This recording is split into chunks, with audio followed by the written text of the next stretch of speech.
فتنہ و فساد میں اس طرح رہو جس طرح اونٹ کا وہ بچہ جس نے ابھی اپنی عمر کے 2 سال ختم کیے ہوں کہ نہ تو اس کی پیٹھ پر سواری کی جا سکتی ہے اور نہ اس کے تھنوں سے دودھ دوہا جا سکتا ہے،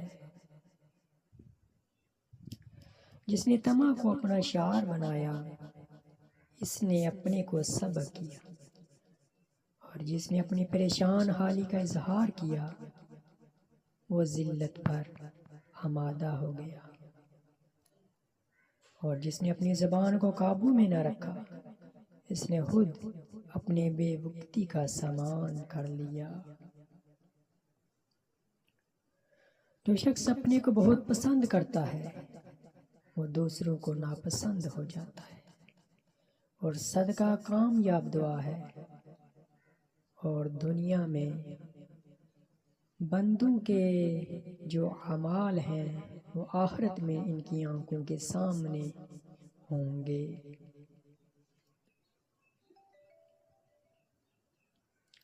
یہ انسان تعجب کے قابل ہے کہ وہ چربی سے دیکھتا ہے اور گوشت کے لوتھڑے سے بولتا ہے اور ہڈی سے سنتا ہے اور ایک سوراخ سے سانس لیتا ہے۔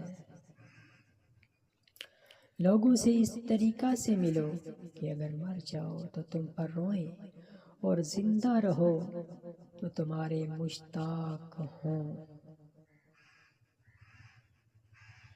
جب تمہیں تھوڑی بہت نعمتیں حاصل ہوں تو ناشکری سے انہیں اپنے تک پہنچنے سے پہلے بھگا نہ دو۔ جسے قریبی چھوڑ دیں اسے بیگانے مل جائیں گے۔ ہر فتنہ میں پڑ جانے والا قابل اعتاب نہیں ہوتا، سب معاملے تقدیر کے آگے سرنگوں ہیں، یہاں تک کہ کبھی تدبیر کے نتیجہ میں موت ہو جاتی ہے۔ خوف کا نتیجہ ناکامی اور شرم کا نتیجہ محرومی ہے، اور فرصت کی گھڑیاں ابر کی طرح گزر جاتی ہیں، لہذا بھلائی کے ملے ہوئے موقعوں کو غنیمت جانو۔ عقل مند کا سینہ اس کے بیدوں کا مخزن ہوتا ہے، اور کشادہ روئی محبت و دوستی کا پھندا ہے، اور تحمل و بردباری عیبوں کا مدفن ہے۔ صلح صفائی عیبوں کو ڈھانپنے کا ذریعہ ہے۔ جسے اس کے اعمال پیچھے ہٹا دیں اسے حسب و نسب آگے نہیں بڑھا سکتا۔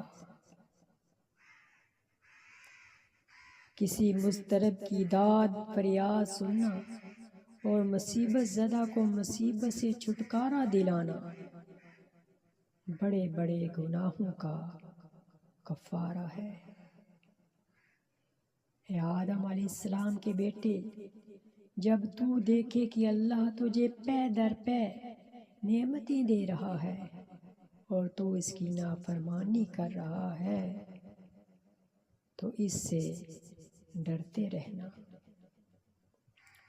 جس کسی نے بھی کوئی بات دل میں چھپا کے رکھنا چاہی وہ اس کی زبان سے بے ساختہ نکلے ہوئے الفاظ اور چہرہ کے آثار سے نمایاں ضرور ہو جاتی ہے۔